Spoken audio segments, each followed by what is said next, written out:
তাহলে পারে আল্লাহ যেখানে বলছেন যে আলেমরা সবচেয়ে আমাকে বেশি ভয় করে, তাহলে এখন আপনাদেরকে দেখতে হবে, থাকতে হবে আলেমদের সাথে না মূর্খদের সাথে? আপনারা কার সাথে থাকতে পছন্দ করবেন বলুন তো একটু সবাই? কার সাথে সবাই বলেন? আচ্ছা, আলেমদের সাথে। তো এখন আপনাকে আমি একটা থিওরি শিখাই দিলাম যে আজকে বাসায় গিয়ে ক্যালকুলেটারে হিসাব করবেন কোন দলে কতটি আলেম আছে। যদি যেই দল আলেমে ফার্স্ট হবে, আপনার নীতিগতভাবে সেই দলকে সাপোর্ট করা হচ্ছে আপনার ইমানি দায়িত্ব। আমি কোনো দলের কথা বলি নাই, আমি বললাম না যে আপনি মুখ দলকে সাপোর্ট করেন। যান, কোন দলে আলেম বেশি যান দেখেন, শোনেন, বুঝেন। এতগুলো আলেম কখনোই একটা পথভ্রষ্ট দলের সাথে থাকতে পারে না, পারে না, পারে না। It is impossible, it is impossible, it is impossible. কোরআনের কথা, আল হাক্কু মুররুন, সত্য কথা তিক্ত। অ্যান্টিবায়োটিক জ্বর সারাবে, কিন্তু আপনি চুষে খেতে পারবেন না, ওটা তিতা জিনিস। এটা খেতে হবে, আপনার জ্বর সারানোর জন্য খেতে হবে। আমি জানি কোরআন হাদিসের এমন কিছু কথা আছে যা আমাকেও কষ্ট দেয়, তার কারণ আমি নিজে মানতে পারি না। যে স্বাভাবিক কথা, আমার যে পাপটার সাথে সম্পর্ক, সেই পাপের কথা যখন কোরআন উচ্চারণ করে তখন আমার গায়ে জ্বালা করবে, এটাই স্বাভাবিক। তার কারণ কেঁচোর গায়ে আপনি লবণ ছিটালে কেঁচো যেরকম ছিটপিট করা শুরু করে দেয়, একটা জোঁক কামড়ে ধরে আছে, আপনি হাত দিয়ে তাকে টেনে ছিটতে পারছেন না, যেমন তার গায়ে লবণ দেওয়ার সাথে সাথে তার কামড় ছেড়ে দেয়, নিজের গাকে বাঁচার জন্য অস্থির হয়ে যায়। অনুরূপভাবে আমার যখন পাপ আমার শরীরে লেগে থাকে, তখন আমার শরীর এমন একটা অস্থির অবস্থায় থাকে যে ওর উপরে যদি কোরআনের আয়াত পড়ে সাথে সাথে জ্বালা শুরু হয়ে যায়। আসসালামু আলাইকুম ওয়া রাহমাতুল্লাহি ওয়া বারাকাতুহু। আপনারা সবাই কেমন আছেন? আলহামদুলিল্লাহ। আলহামদুলিল্লাহি নাহমাদুহু ওয়া নাস্তাঈনুহু ওয়া নাস্তাগফিরুহু ওয়া নাউযু বিল্লাহি মিন শুরুরি আনফুসিনা ওয়া মিন সাইয়্যাতি আ'মালিনা। من يهد الله فلا مضل له ومن يضلله فلا هادي له ونشهد أن لا إله إلا الله وحده لا شريك له ونشهد أن سيدنا وحبيبنا وسفينا ومولانا محمدًا عبده ورسوله الذي يرسله بالحق بشيرا ونذيرا وداعيا إلى الله بإذنه وسراجا منيرا. أما بعد فقد قال الله تعالى في كلامه المجيد والفرقانه الحميد. أعوذ بالله من الشيطان الرجيم. بسم الله الرحمن الرحيم. إن الله وملائكته يصلون على النبي يا أيها الذين آمنوا صلوا عليه وسلموا تسليما. اللهم صل على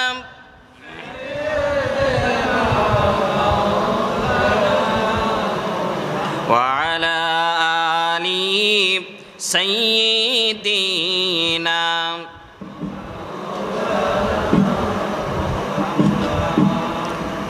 সম্মানিত হাজরিন, আমরা পৃথিবীর ইতিহাসে যত ইতিহাস সংঘটিত হয়েছে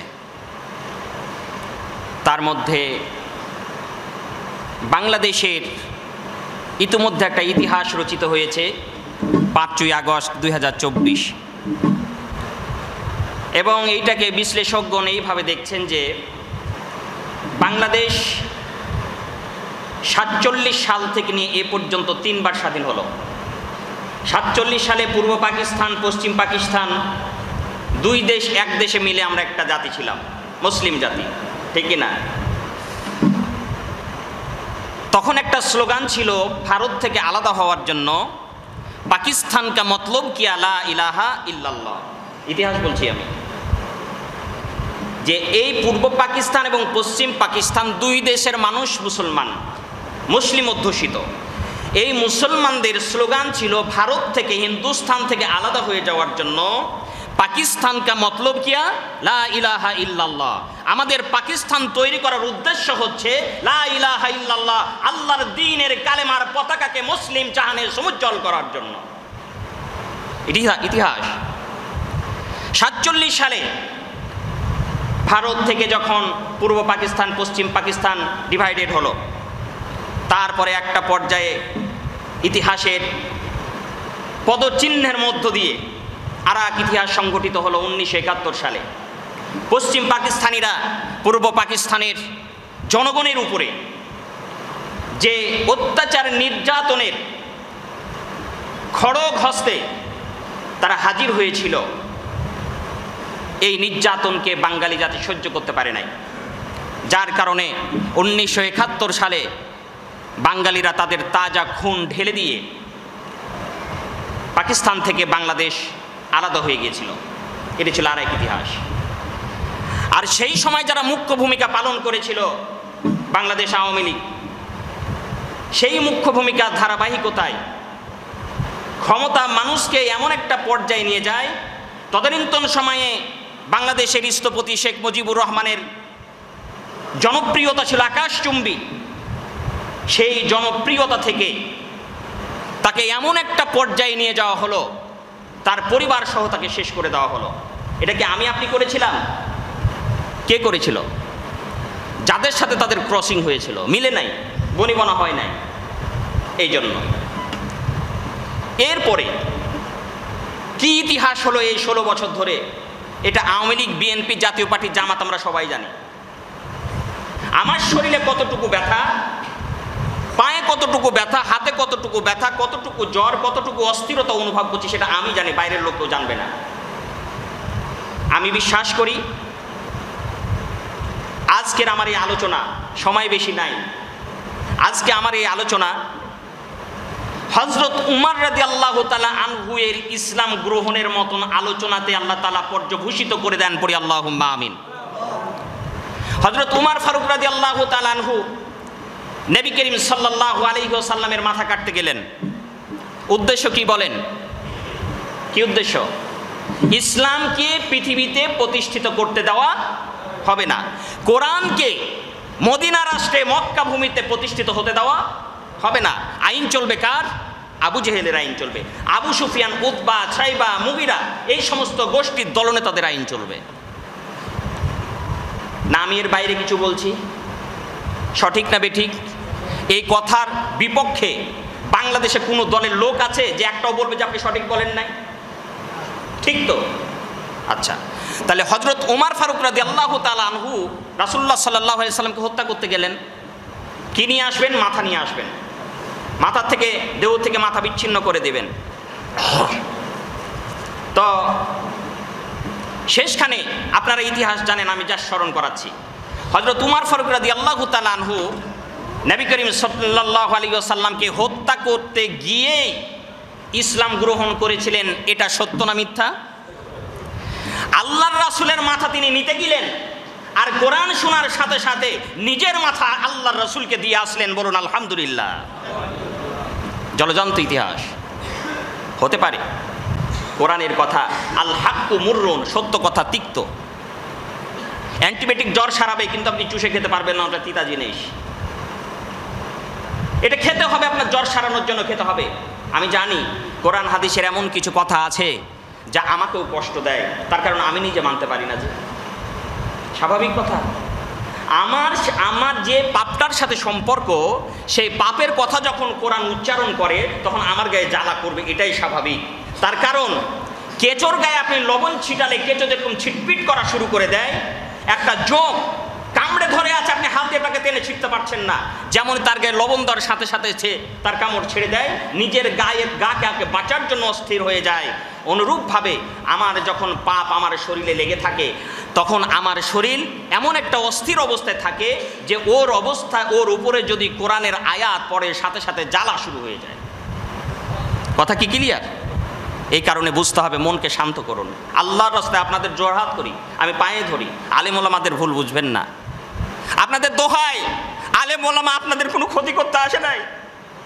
হাসরের ময়দানে আপনারা উঠবেন। রাসূলুল্লাহ সাল্লাল্লাহু আলাইহি ওয়াসাল্লাম যে দ্বীনের দাওয়াত নিয়ে এসেছিলেন, রাসূলুল্লাহ সাল্লাল্লাহু আলাইহি ওয়াসাল্লাম যে দ্বীনের দাওয়াত নিয়ে এসেছিলেন, এই দাওয়াত মানুষের কানে কানে পৌঁছে দেওয়ার ভূমিকা আলেমরা পালন করছে। এই জন্য রাসূলুল্লাহ সাল্লাল্লাহু আলাইহি ওয়াসাল্লাম বলেছেন, আল উলামা ওয়ারাসাতুল আম্বিয়া, আমি মরে যাওয়ার পর আমার দায়িত্ব পালন করবে আলেমরা। রাসূলুল্লাহ সাল্লাল্লাহু আলাইহি ওয়াসাল্লামের চাইতে ভালো মানুষ আমি হতে পারি নাই। তিনি এত ভালো মানুষ হওয়ার পরেও তিনাকে তায়েফের ময়দানে রক্ত দিতে হয়েছিল, উহুদের ময়দানে দান মোবারক শহীদ হতে হয়েছিল। কি অপরাধ ছিল আমার রাসূলের, কি অপরাধ ছিল? আলেমদেরকে ভুল বুঝবেন না। আল্লাহর রাস্তায় আপনাদের একটা আমি সূত্র শিখাইয়া দিই, একটু অ্যানালাইসিস করেন, ঘুপিচুপির কিছু নাই, সরাসরি হিসাব। বাংলাদেশে অনেক দল আছে, আপনারা একটু আজকে বাসায় গিয়ে শুয়ে শুয়ে ক্যালকুলেশন করবেন ক্যালকুলেটারে, যে কোন দলের মধ্যে কতজন আলেম আছে। একটা নতুন থিওরি দিলাম, কোন দলের মধ্যে কতজন আলেম আছে একটা বায়োডাটা তৈরি করবেন। 10 যেদিকে আল্লাহ সেদিকে, ঠিক না? এই জন্য বুখারী আর মুসলিম শরীফের হাদিসকে কখনো পৃথিবীর কোনো মানুষ অস্বীকার করতে পারবে না, যেহেতু একটা হাদিসের বর্ণনাকারীর সংখ্যা হবে সর্বোচ্চ সর্বনিম্ন 18 জন, তার ঊর্ধ্বে যত হতে পারে। 18 জনের নিচে বর্ণনাকারী হলে সেটা বুখারী মুসলিম শরীফের হয় না।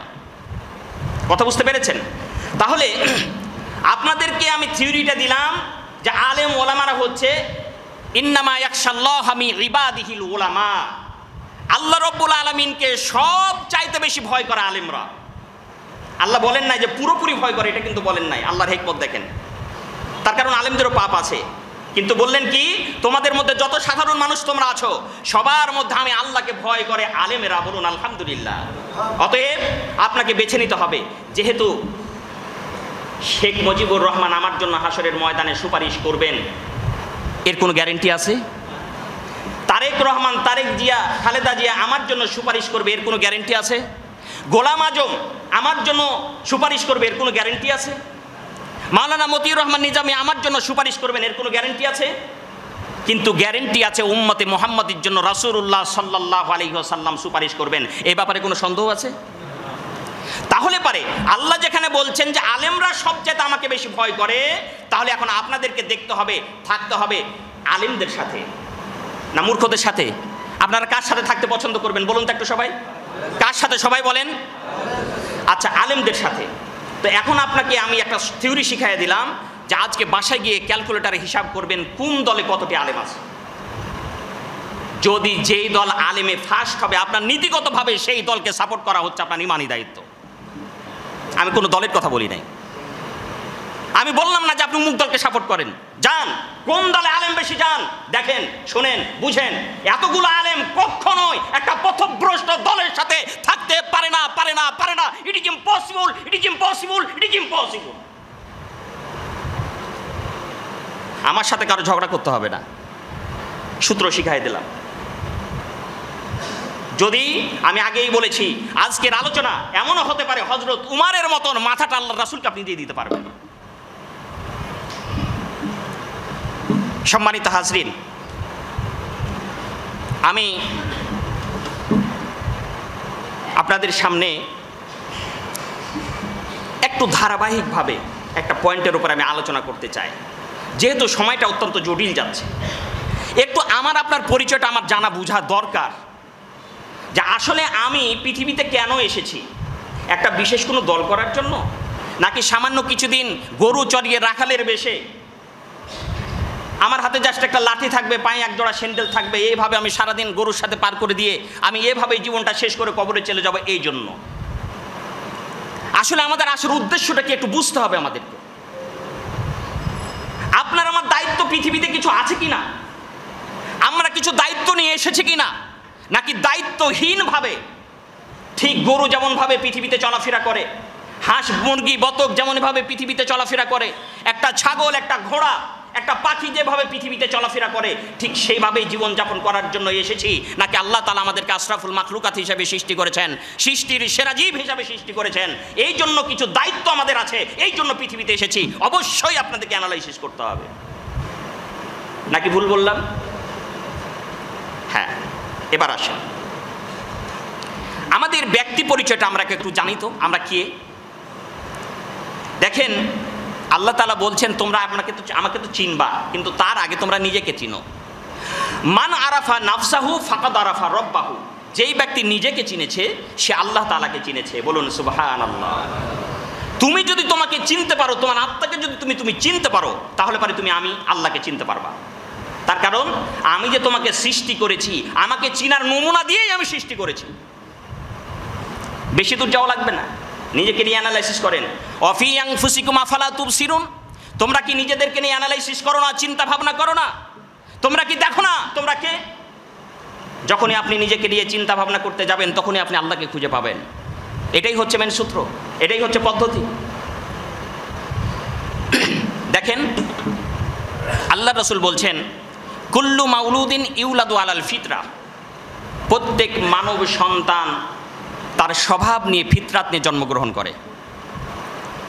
এখানে প্রত্যেক কুল্লু মাউলুদ, প্রত্যেক মানব সন্তান, শুধু মুসলমানদের না, ইহুদি খ্রিস্টান বৌদ্ধ নাসারা চাকমা মারমা গারো সাঁওতাল আফ্রিকান থেকে নিয়ে শুরু করে যত শ্রেণীর মানুষ আছে, আপনি আমি বৈষম্যভেদ হিসাবে মানুষকে ভাগ করতে পারি, সেটা ভিন্ন জিনিস। কিন্তু আল্লাহ বলছেন যে যত মানব মণ্ডলী আমি সৃষ্টি করেছি, সমস্ত মানুষ যখন পৃথিবীতে আগমন করেছিল, শিশু অবস্থায় যখন তার মার পেট থেকে বেরিয়েছিল, তখন তার পরিচয় ছিল সে ছিল মুসলিম। তার পরিচয় কি? মুসলিম। অর্থাৎ মুসলমানের সন্তান যেমনভাবে পৃথিবীতে নিষ্পাপ অবস্থায় নেমে আসে, অনুরূপভাবে ইহুদি খ্রিস্টান হিন্দুদের সন্তানও পৃথিবীতে নিষ্পাপভাবে নেমে আসে। আল্লাহ তাআলা একটা সময় দেন, তার বাপ মার আচরণ দেখে দেখে সে শিখে। হিন্দু হলে হিন্দুর দিকে ধাবিত হয়, মুসলমান হলে মুসলমানের দিকে ধাবিত হয়, ঠিক না? খ্রিস্টান হলে খ্রিস্টান, বাবা মা বৌদ্ধ হলে বৌদ্ধ হয়ে যায়। কিন্তু একটা মানব শিশুকে আল্লাহ তাআলা একটা লম্বা সময় দেন, প্রায় 14 থেকে 15 বছর, তার যৌবন আসা পর্যন্ত। তার আমল নামাতে যৌবন আসার পর্যন্ত কোনো পাপ লেখা হয় না। বলুন সুবহানাল্লাহ। এত বড় মর্যাদা কে দান করেছেন আমাদের? কি 14 বছরের আগে 15 বছর আগের পাপ হয় না? মানুষের পাপ হয় না, কিন্তু এই পাপটাকে শিশুদের একটা ভুল, একটা ত্রুটি হিসাবে এটা গণ্য করা হয়। একটা ছোট বাচ্চা মাঝে মধ্যে গালি দেয় না, বড়দের কাছ থেকে তো শুনেছি আমরা, তো গাড়ি সদাগর, স্ত্রীকে বউ বাচ্চাকে গালি দিয়ে তোমরা অভ্যস্ত। একটা ছোট বাচ্চা ওইভাবে যখন গালি দেয়, কেবল কথা ফুটেছে, মুখ ফুটেছে, যখন গালিটা ওইভাবে দেয় তখন এই গালিটা আমাদের খুব মধুর লাগে। এই দুষ্টু কি বলছে, চিচি চিচি বলতে হয় না, বলতে হয় না, আবার মুখে আদর করছেন। কারণটা কি? অর্থাৎ এই গালটা যদি বড়রা আপনাকে দিত তাহলে আপনি সহ্য করতে পারতেন না, কিন্তু ছোট মুখে আসার কারণে যেহেতু নিষ্পাপ, এখনো তার হুঁশ হয়নি, আপনি মনে করছেন, এই জন্য ওই গালটা আপনার কাছে মধুরই মনে হয়। আল্লাহ তাআলা আমার আপনার চাইতে, বাবাদের মায়েদের চাইতে তিনি কোটি কোটি লক্ষ ট্রিলিয়ন মিলিয়ন তার চাইতেও বেশি আমাদের ভালোবাসেন, মহব্বত করেন। সুবহানাল্লাহি ওয়া বিহামদিহি। এই জন্য তিনি পাপ লেখেন না। কিন্তু অবশ্যই যৌবন যখন আপনার চলে আসবে, যখন আপনার শরীয়তের অর্ডিনেন্স আপনার ওপর হয়ে যাবে, নামাজ যখন ফরজ হয়ে যাবে, রোজা যখন ফরজ হয়ে যাবে, হজ যখন ফরজ হয়ে যাবে, জাকাত ফরজ থাকলে জাকাত ফরজ হয়ে যাবে, সৎ কাজের আদেশ আপনি যখন দিবেন, অসৎ কাজ থেকে মানুষকে যখন বিরত রাখবেন, তখন আলা কুল্লুকুম রাঈ ওয়া কুল্লুকুম মাসউলুন আন রাইয়াতিহি, তোমরা প্রত্যেকে দায়িত্বশীল, হাসরের ময়দানে তোমাদের দায়িত্ব সম্পর্কে আল্লাহর কাছে জবাবদিহি করতে হবে। এত সহজ না। আপনি কার আদর্শ মানবেন, কার আদর্শ মানবেন না, এই ফয়সালা কে করবে? হক বাতিলের ফয়সালা কে করবে? আল কুরআন। সম্মানিত হাজরিন, দেখেন আল্লাহ তাআলা পরিচয় তুলে ধরছেন। কাইফা তাকফুরুনা বিল্লাহি ওয়া কুনতুম আমওয়াতান ফাআহইয়াকুম সুম্মা ইউমীতুকুম সুম্মা ইউহয়ীকুম সুম্মা ইলাইহি তুরজাউন। যখন তোমার কেউ ছিল না তখন ছিলাম আমি, এখন তোমার সব হয়েছে, পর হয়েছি আমি। আবার যখন তোমার কেউ রবে না তখন রব আমি। বান্দা আমার কাছে ফিরে আসতে হবে যতই পালাও তুমি। কাইফা, আয়াতের প্রথম শব্দ হচ্ছে কাইফা। এর অর্থ কিভাবে, কেমন করে, কেমনে? তাকফুরুনা বিল্লাহ, আল্লাহকে অস্বীকার করতে পারো, অথচ কাইফা তাকফুরুনা বিল্লাহি ওয়া কুনতুম আমওয়াতান ফাআহইয়াকুম সুম্মা ইউমীতুকুম সুম্মা ইউহয়ীকুম সুম্মা ইলাইহি তুরজাউন। তোমরা কিভাবে আমাকে অস্বীকার করো? তোমাদের তো অস্তিত্বই ছিল না, আমি তোমাদের অস্তিত্ব এনে দিলাম, আর তোমরা আমাকে অস্বীকার করছো। যা হোক, আয়াতের বিস্তৃত অনেক ব্যাপক, আপনাদেরকে সংক্ষেপে আমি একটু খালি ধরে ধরে যাব। তাহলে আল্লাহ তাআলা আমাদেরকে প্রশ্ন করলেন যে তোমরা আমাকে কিভাবে অস্বীকার করো। আল্লাহ তাআলা তার পরিচয় পর্বে তুলে ধরছেন। পরিচয়ের প্রথম বইটা কি? আমরা বলি তো লা ইলাহা ইল্লাল্লাহ, আল্লাহ ছাড়া কোনো মাবুদ নাই। তাহলে লা ইলাহা ইল্লাল্লাহ এই শব্দটা বলার সাথে সাথে একজন বেধর্মী, তার জীবনে সে হত্যা করেছে, তার জীবনে সে মদ খেয়েছে, তার জীবনে সে জেনা করেছে, তার জীবনে সে ব্যভিচার করেছে, তার জীবনে সে মিথ্যা কথা বলেছে, তার জীবনে সুদ খেয়েছে, তার জীবনে ঘুষ খেয়েছে, যত ধরনের অপকর্ম ছিল এই বেধর্মী অবস্থায় সব করেছে। কিন্তু যখনই সে বুঝতে পেরেছে যে আমি ভুল পথে ছিলাম, সঠিক পথে এখন আগমন করে বলছি লা ইলাহা ইল্লাল্লাহ। আল্লাহর রাসূল বলেন যে যখনই এই ব্যক্তি বলবে লা ইলাহা ইল্লাল্লাহ, তার জিন্দেগির সমস্ত গুনাহগুলো আল্লাহ মাফ করে দিবেন। হত্যা করা কি যেমন তেমন অপরাধ? ছোট গুনাহ না বড় গুনাহ? জেনা করা বড় গুনাহ, তারপরে সুদ খাওয়া বড় গুনাহ, সব গুনাহগুলি আল্লাহ লা ইলাহা ইল্লাল্লাহর খাতিরে মাফ করে দিবেন। তো আপনি কি লা ইলাহা ইল্লাল্লাহ কি এমন একটা শব্দ বললেন যে যার জন্য আপনার জিন্দেগির সব কাবিরা গুনাহ মাফ হয়ে গেল? কি আছে এর মধ্যে আমাদের বুঝতে হবে। আমরা তো বলি যে লা ইলাহা ইল্লাল্লাহ, তো আমিও বলি, আরে বলি তো, কিন্তু বুঝে বলি না, তো সমস্যা এখানে। লা ইলাহা ইল্লাল্লাহ, আল্লাহ ছাড়া কোনো মাবুদ নাই, এই কথা আমি আপনি বলি, আওয়ামী লীগের ভাইরাও বলে, বিএনপির ভাইরাও বলে, জামাতে ইসলামীও বলে, তারপরে হেফাজতে ইসলামও বলে, সবাই বলে লা ইলাহা ইল্লাল্লাহ। কিন্তু এই লা ইলাহা ইল্লাল্লাহর মধ্যে পার্থক্য আছে। দুইজন ব্যক্তি দুই ধরনের একই কালেমা বলছে, কিন্তু দুইজনের কালেমার মর্যাদা আলাদা। কেউ লা ইলাহা ইল্লাল্লাহ বলে রুজি অর্জন করছে, আবার কেউ লা ইলাহা ইল্লাল্লাহর দাওয়াত দিতে গিয়ে শহীদ হয়ে ফাঁসির মঞ্চে তাকে ঝুলতে হচ্ছে। বিষয়টা বুঝতে হবে পার্থক্যটা কোথায়। আচ্ছা আপনারা বলুন, আমাদের সমাজে তো বিয়ে সংগঠিত হয়, বিবাহ, বিয়ে কারা কারা করেছেন একটু হাত তুলেন তো, হাত তুলেন। না এটা তো লজ্জা লাগছে। কয়টা মানুষ মাত্র বিবাহিত? হাত নামান। যারা করেনি তাদের ব্যবস্থা একটু করে দেন আল্লাহর রাস্তায়। সম্মানিত হাজরিন, এই বিয়ে করতে গেলে হুজুর সেখানে ছেলে এবং মেয়েকে একটা শব্দ বলায় যেটার মাধ্যমে বিয়ে সাব্যস্ত হয়ে যায়। শব্দটা কি বলুন তো? কি বলেননি আপনারা? কাবিলতু। কাবিলতু মানে আমি গ্রহণ করলাম, কবুল করলাম। আচ্ছা, এখন এই কাবিলতু বলা হয়ে গেল, বিয়ে সংগঠিত হয়ে গেল, ছেলের হাত মেয়ের হাতে, মেয়ের হাত ছেলের হাতে স্যালেন্ডার করে দেওয়া হলো। এখন বউ গেল স্বামীর কাছে। বউ যাওয়ার পরে পরের দিনকে স্বামী তার স্ত্রীকে বলছে, আমার স্ত্রী আমাকে এই গ্লাসটা ধুয়ে এক গ্লাস পানি দাও, পানি খাবো। এখন স্ত্রী যদি বলে যে না, আপনাকে গিলাস ধুয়ে পানি খাওয়ার জন্য তো আমি বিয়ে করিনি, এ কথা বলে তো আমি বিয়ে করিনি। বলে আমার কাপড়টা একটু ময়লা হয়েছে, একটু কেচে দাও। বলছে না, আপনার কাপড় কাচার জন্য তো আমি কবুল বলিনি, বিয়ে করিনি। এইভাবে যে কথাই বলে, আমার জন্য ভাত রান্না করো, রুটি তৈরি করো, আমার জন্য তরকারি রান্না করো, গোস্ত পাকাও, যে কথা বলে সেটাই তো বলে যে এই জন্য তো আমি আপনাকে বিবাহ করিনি। আমার বাবাজিরা, আমার ভাইয়েরা, ভালো করে খেয়াল করতে হবে। কাবিলতু এমন একটা শব্দ যেই শব্দ উচ্চারণ করার সাথে সাথে স্বামীর সব ধরনের আদেশ মান্য করা স্ত্রীর জন্য জরুরি হয়ে যায়। অনুরূপভাবে এই কাবিলতু বলার সাথে সাথে স্ত্রীকে লালন পালনের দায়ভার স্বামীর উপরে চলে আসে, ফরজ হয়ে যায়।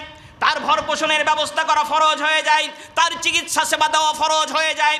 এমন সব ধরনের দায়িত্ব কাবিলতু বলার কারণে যেমনইভাবে তাদের উপরে জরুরি হয়ে যায়, যেমন তার স্বামীর খেদমত করা জরুরি হয়ে যায়। অনুরূপভাবে লা ইলাহা ইল্লাল্লাহ এই কথাটা বলার অর্থ হচ্ছে এই, আমি মানি না আল্লাহ ছাড়া কোনো ইলাহ মানি না, তিনি ছাড়া কোনো প্রভু নেই, তিনি ছাড়া কোনো লালনকর্তা নেই, তিনি ছাড়া কোনো পালনকর্তা নেই, তিনি ছাড়া কোনো রিজিকদাতা নেই, তিনি ছাড়া কোনো বৃষ্টিদাতা নেই, তিনি ছাড়া আমাদের জীবনদাতা কেউ নেই, তিনি ছাড়া আমাদের মৃত্যুদাতা কেউ নেই, এমনকি তিনি ছাড়া আলা লাহুল খলক, তিনি ছাড়া আমাদের হুকুমদাতাও কেউ নেই। তার কারণ জগৎ সৃষ্টি করেছেন আল্লাহ, হুকুম দেওয়ার মালিকও হচ্ছেন আমার আল্লাহ। এই কারণে যেই ব্যক্তি লা ইলাহা ইল্লাল্লাহ পাঠ করেছে ওই স্বামী স্ত্রীর কাবিলতু বলার মতন তার জীবনে জরুরি হয়ে গিয়েছে। লা ইলাহা ইল্লাল্লাহ পাঠ করলো, এর অর্থ হচ্ছে আমি নামাজের কাছে নিজেকে স্যালেন্ডার করে দিলাম, রোজা ফরজ হয়েছে রোজার কাছে নিজেকে স্যালেন্ডার করে দিলাম, হজ ফরজ হয়েছে নিজেকে হজের কাছে স্যালেন্ডার করে দিলাম, জাকাত ফরজ হয়েছে জাকাত দেওয়ার যোগ্যতা থাকলে জাকাত দেওয়ার জন্য নিজেকে আমি স্যালেন্ডার করে দিলাম। অনুরূপভাবে মিথ্যা কথা আমার জন্য হারাম, আমি জীবনে মিথ্যা কথা বলবো না, এই জন্য স্থির হয়ে গেলাম। এমনইভাবে সুদ খাওয়া আমার জন্য হারাম, আমি এই হারামকে পরিত্যাগ করলাম। ঘুষ খাওয়া আমার জন্য হারাম, আমি হারামকে পরিত্যাগ করলাম। মানুষ হত্যা করা আমার জন্য হারাম, আমি মানুষ হত্যা বন্ধ করে দিলাম। আমি পাড়াপতির সাথে প্রতিবেশীর সাথে ঝগড়া করা নিষিদ্ধ, কাবিরা গুনাহ, আমি কাবিরা গুনাহ থেকে বেঁচে গেলাম। লা ইলাহা ইল্লাল্লাহর অর্থ হচ্ছে আল্লাহ তাআলা কোরআন হাদিসে যা কিছু দিয়েছেন সমস্ত জিনিসের কাছে নিজের মাথাকে সঁপে দিলাম। আর কোনো বিষয় আছে? কোরআন যদি বলে আপনাকে, হাদিস যদি বলে যে একটা বেদি তৈরি করে সেখানে বিশেষ একটা উদ্দেশ্যে ফুল দিতে যেতে হবে, আমাকে দেখান, আমি মানবো, কোনো অসুবিধা নেই, no problem at for this purpose. আমাকে যদি বিশেষ কোনো কারণবশত বলা হয় যে অমুক ব্যক্তি মারা গিয়েছেন, তার জন্য আমি 1 মিনিট নীরবতা পালন করি, আছে কোরআন হাদিসের কথাও, নাকি তাদের জন্য দোয়া করার কথা আছে? তা আপনি দোয়া করা বাদ দিয়ে নীরবতা করে ভূতের মতন 1 মিনিট দাঁড়ায় থাকলেন, আপনি আমাকে প্রমাণ করে দেখান, আমি মেনে নেব। আলেম ওলামার কথা যদি আপনার পছন্দ না হয়, আপনি আলেম ওলামাকে বুঝান যে এটা কোরআনে আছে, হাদিসে আছে, আমি পেয়েছি, আপনার চোখে দেখেন না, আপনি এখানে দেখেন, আমি মেনে নিব, কোনো অসুবিধা নেই। এই কারণে একটা জিনিস খেয়াল রাখতে হবে যে আমাদের উদ্দেশ্য ভালো। আমরা সব দলই বলি যে জনগণ আমাদের সাথে আছে, রাষ্ট্র আমরাই চালাবো। সব দলের কথা একটাই, লোভ একটাই, লালসা একটাই, রাষ্ট্র আমরা চালাবো। উদ্দেশ্য ভালো, পদ্ধতি খারাপ। আপনাদেরকে একদিন মনে হয় আমি গল্প শুনিয়েছিলাম, উদ্দেশ্য ভালো পদ্ধতি খারাপ। উদ্দেশ্য ভালো কেমন আর পদ্ধতি খারাপ কেমন একটু বলি, আবার একটু রিপিট করি। শাশুড়ির মাথায় ফোড়া হয়েছে, একটাই জামাই, এখন শাশুড়ি প্রচণ্ড ব্যথায় অস্থির, ফোড়া ভালো হচ্ছে না, ডাক্তারের কাছে জামাই নিয়ে গেল, বলল যে ডাক্তার সাহেব আমার শাশুড়ি অত্যন্ত মহব্বতের শাশুড়ি, একটাই শাশুড়ি। ও বলছে এটা আমার একটাই জামাই, খুব আদরের জামাই। তো ঘটনা হচ্ছে এই ফোড়া তো ভালো করা সম্ভব হচ্ছে না। ডাক্তার সব কিছু দেখে বলল যে এটা তো অপারেশন করা লাগবে। অপারেশন করেও দিল। অপারেশন করে দেওয়ার পর ডাক্তার বলল যে শোনেন, আমার কাজ আমি করে দিয়েছি, আলহামদুলিল্লাহ অপারেশন সাকসেসফুল, কিন্তু আপনাকে একটা দায়িত্ব দেওয়া থাকলো, খেয়াল রাখবেন যাতে করে ওনার মাথায় মাছি না বসে। তার কারণ যে ঘায়ের উপরে মাছি বসে সেখানে আবার ইনফেকশন হয়, ঠিক না? মাছির মধ্যে যে পয়জন আছে এটাতে ইনফেকশন তৈরি হয়। এখন জামাই তো মনে করলো মাছি তো এটা সহজ ব্যাপার, এটা মাছি ঠিক আছে বসবে না, ব্যবস্থা নেব। আচ্ছা, মাছি সরাতে হবে। আপনাকে যদি মাছি তাড়াতে বলতে বলা হয়, আপনি কি দিয়ে মাছি তাড়াবেন? পাখা দিয়ে। এই তো আমরা সাধারণত যেটা করি, হয় পাখা দিয়ে, নাহলে একটা গামছা থাকলে গামছা দিয়ে আস্তে নাড়া দিব, তাই তো? এটা দিলে পারে মাছি সরে যাবে।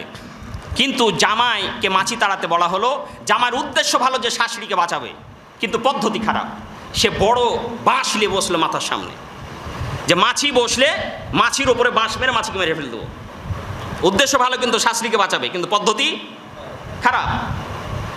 মাছিও বসলো, ফাড়াম করে দিল এক বাড়ি মাছির ওপরে, মাছিও শেষ, শাশুড়িও শেষ। উদ্দেশ্য ভালো, পদ্ধতি খারাপ। ভাইরা আমার, মন খারাপ করবেন না, ভিতর ভিতর নিজেকে অ্যানালাইসিস করুন, চিন্তা করুন, বিবেক দিয়ে ভাবুন যে মানুষের তৈরি করা আইন দিয়ে মানুষ কোনোদিন চলতে পারবে না। রাসূলুল্লাহ সাল্লাল্লাহু আলাইহি ওয়াসাল্লাম কত বছর বেঁচে ছিলেন বলুন তো? 63 বছর। নবুয়ত পেয়েছেন কত বছর বয়সে? 40 বছর বয়সে। 40 বছর বয়সে যে তিনি নবুয়ত পেলেন, রাসূলুল্লাহ সাল্লাল্লাহু আলাইহি ওয়াসাল্লামের এই 40 বছরকে, তার জীবনের এই আদর্শকে কোরআন হাদিসে কিভাবে মেনে নিতে বলা হয়েছে ভালো করে খেয়াল করবেন। কিন্তু তিনি রাসূলুল্লাহ সাল্লাল্লাহু আলাইহি ওয়াসাল্লাম তার নবুয়ত পাওয়ার আগে সমাজে হিলফুল ফুজুল শান্তি সংঘ নামে একটা সমাজে একটা প্রতিষ্ঠা করেছিলেন, সংস্থা প্রতিষ্ঠা করেছিলেন, হিলফুল ফুজুল। এটা ছিল মানুষের তৈরি করা, যার কারণে পুরোপুরি শান্তি আনতে পারেনি। রাসূলুল্লাহ সাল্লাল্লাহু আলাইহি ওয়াসাল্লাম তার কাছে নবুয়ত আসার আগে কি তিনি খারাপ মানুষ ছিলেন না ভালো মানুষ ছিলেন? কেমন ভালো মানুষ? সেটা ছিল মদের রাজ্য। আমাদের চাঁপাইনবাবগঞ্জে চালকালা রুটি খাওয়া হয়, এখানে এমন একজন ব্যক্তি পাওয়া যাবে যে চালকালা রুটি কোনোদিন খায়নি? কিন্তু বাংলাদেশে বিভিন্ন ডিস্ট্রিক্টে এরকম মানুষ পাওয়া যাবে না, যাবে না? অর্থাৎ যে এলাকায় যা প্রচলন আছে সেই এলাকাতে মানুষ অভ্যস্ত থাকে। যে জায়গায় পানের বর, সেই জায়গাতে দেখবেন সবার, যুবক থেকে নিয়ে শুরু করে শিশু থেকে সবার মুখে পান থাকে। অনুরূপভাবে সেটা ছিল মদের রাজ্য। যেদিনকে মদ হারাম হয়ে যায়, তাফসিরের মধ্যে এসেছে সবাই রাস্তার মধ্যে মদ ঢেলে দিয়েছিল, মদের বন্যা প্লাবিত হয়ে গিয়েছে, রাস্তাঘাট ডুবে গেছে, এত মদ তারা ব্যবহার করত। সেই মদ রাসূলুল্লাহ সাল্লাল্লাহু আলাইহি ওয়াসাল্লাম ওই সমাজে থাকতে গিয়ে একদিনের জন্য খেতে পারতেন না? পারতেন না। খেয়েছেন কখনো? আমার কাছে হাদিস আছে যে তিনি খান না। আপনাদের কাছে যদি থাকে যে তিনি যেহেতু ওই সমাজে ছিলেন একটা দিন খেয়েছিলেন, এই যে দেখেন, তাহলে পরে আমাকে দেখান। রাসূলুল্লাহ সাল্লাল্লাহু আলাইহি ওয়াসাল্লাম জীবনে জেনা করেছেন? কাউকে কোনোদিন গালি দিয়েছেন? কাউকে কোনোদিন কটু কথা বলেছেন? কোনোদিন মিথ্যা কথা বলেছেন? নবুয়ত আসার আগে তিনি ভালো মানুষ প্রথম থেকে ছিলেন। তারপরেও যেহেতু নবুয়ত আসেনি, নবুয়তটা হচ্ছে মানুষের জীবন চলার পথ, এই কারণে রাসূলুল্লাহ সাল্লাল্লাহু আলাইহি ওয়াসাল্লাম 40 বছর ধরে মানুষকে ভালো পথে আনার জন্য চেষ্টাও করেছিলেন। এমনকি শান্তি সংঘ, হিলফুল ফুজুল নামে শান্তি সংঘও তিনি প্রতিষ্ঠিত করেছিলেন, কিন্তু লাভ হয়নি। যখন আল্লাহ রাব্বুল আলামিন 40 বছর বয়সে হেরা গুহায় তিনি ধ্যানমগ্ন হয়ে পড়লেন। হেরা গুহায় তিনি শকে শকে উঠেননি, কথা বুঝবেন। হেরা গুহায় কিন্তু তিনি শকে শকে উঠেন নাই। কেন উঠেছিলেন? সমাজের অনাচার, দুরাচার, মিথ্যা। টাইম হয়ে গেছে, টাইম ওটা ওই 10 মিনিট 5 মিনিট কম লাগছে তো, আচ্ছা ঠিক আছে, টাইম শেষ করে দেবো। হেরা গুহায় তিনি ধ্যানমগ্ন এমনি হননি। কেন হয়েছিলেন জানেন? একটু খেয়াল করেন, খুব গুরুত্বপূর্ণ কথা। রাসূলুল্লাহ সাল্লাল্লাহু আলাইহি ওয়াসাল্লাম সমাজে থাকতে থাকতে অস্থির হয়ে পড়লেন। না, এই সুদী সমাজ আমার ভালো লাগে না, এই ঘুষযুক্ত সমাজ আমার ভালো লাগে না, মানুষের কাছে মানুষের অধিকার নেই, এটা ভালো লাগে না। একজনের মাল আরেকজন হরণ করে নিয়ে যাচ্ছে, একজন আরেকজনকে ছিনতাই করছে, চুরি করছে, ডাকাতি করছে, লুটপাট করছে, ধর্ষণ করছে, ইফটিজিং করছে, সব খারাপি দিয়ে সমাজ সয়লাভ হয়ে গিয়েছে। এই সমাজে আমি থাকবই না। এই কারণে রাসূলুল্লাহ সাল্লাল্লাহু আলাইহি ওয়াসাল্লাম অনেক সময় বড় পাহাড়ের উপরে উঠে তিনি আত্মহত্যা পর্যন্ত করতে গিয়েছেন। হযরতে জিবরাইল আলাইহিস সালাতু ওয়াস সালাম তাকে থামায় দিয়েছেন। সমাজকে ভালো লাগতো না, তার কারণ এত বিষাক্ত সমাজ, এত বিষে তেজস্ক্রিয় সমাজ রাসূলের পছন্দ হয়নি, যার কারণে তিনি এককভাবে থাকার জন্য পথ বেছে নিয়েছিলেন। যেন ওই সমাজ আমি থাকবই না। কি মাঝে মধ্যে খেদ আমাদের উঠে না, এলাকাতে থাকবই না, মানুষই ভালো না। এই খেদ নিয়ে তিনি হেরা গুহায় উঠলেন। এই হেরা গুহাতে উঠে তিনি ধ্যানমগ্ন থাকতে লাগলেন। এক পর্যায়ে আল্লাহ রাব্বুল আলামিন ঘোষণা করলেন, ইকরা বিসমি রাব্বিকাল্লাযী খলাক খলাকাল ইনসানা মিন আলাক ইকরা ওয়া রাব্বুকাল আকরাম আল্লাযী আল্লামা বিল কলম। বলুন আলহামদুলিল্লাহ। যেমনই শরীয়তের অর্ডিনেন্স হয়ে গেল, ইকরা পড়ো, বিসমি রব্বিকাল্লাযী খলাক, সেই প্রভুর নামে যিনি তোমাকে সৃষ্টি করেছেন। তারপরে ইয়া মুদাসসির, ইয়া মুজাম্মিল, হে চাদর আবৃতকারী উঠো, তোমার আর শুয়ে থাকার টাইম নাই, 40 বছর ধরে শুয়ে থেকেছো, আর শুয়ে থাকা যাবে না, উঠো মানুষকে দিনের দাওয়াত দাও, ঘোষণা করে দাও লা ইলাহা ইল্লাল্লাহ, আল্লাহ ছাড়া কোনো মাবুদ নাই, সব জায়গায় চলবে এখন আল্লাহর আইন, জাল হক ওয়া জাহাকাল বাতিল ইন্নাল বাতিলা কানা যাহুকা। কোরআন এখন আমাদের মাঝে আছে নাকি অবস্থান করেন, মানে অপেক্ষা করতে হবে আমাদের, কোনটা? কোরআন আছে কি না?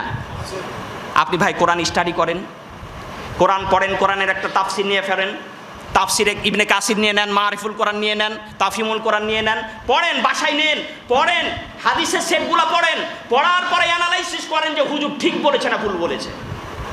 তার আগে আল্লাহর রাস্তে বলবেন না, অপবাদ দিবেন না, তোকমা দিবেন না। তো যাক, আজকে আর নয়, যেহেতু সময় শেষ হয়ে গিয়েছে। আল্লাহ রাব্বুল আলামিন, আমি অন্তর থেকে আল্লাহর কাছে বলি, আল্লাহ আজকের এই পবিত্র জুমাবারে তোমার এই মসজিদের যত মুসল্লি আমার কথা শুনলো, সবার হৃদয়ের মধ্যে কথা প্রথিত করে দাও যে কোনো মানুষকে ভালোবেসে, ব্যক্তিগতভাবে ভালোবেসে পরকালে মুক্তি পাওয়া যাবে না, যদি ওই ভালোবাসাটা হয় আল্লাহর জন্য তবে মুক্তি পাওয়া যাবে। আল্লাহ রাসূল বলছেন, যাকে ভালোবাসবে শুধু আল্লাহর জন্যই বাসবে, আবার কাউকে যদি ঘৃণা করতে হয় তো আল্লাহর জন্যই করবে, এটা হাদিস। এটা আমরা ব্যক্তিগতভাবে কাউকে মূল্যায়ন করতে পারবো না। কোরআনের ছাকনা দিয়ে, হাদিসের ছাকনা দিয়ে, হাদিসের ফরমা দিয়ে, কোরআনের ফরমা দিয়ে আমরা মূল্যায়ন করে দেখব যে এই কথা আমার লিডার বলছেন, আমার দল বলছেন, এটা সঠিক নাকি বেঠিক। কথা ঠিক আছে? আল্লাহ তাআলা বুঝার তৌফিক দান করুন, আমিন। ওয়া আখিরু দাওয়ানা আলহামদুলিল্লাহ। আসসালামু আলাইকুম ওয়া রাহমাতুল্লাহ। সুন্নাত।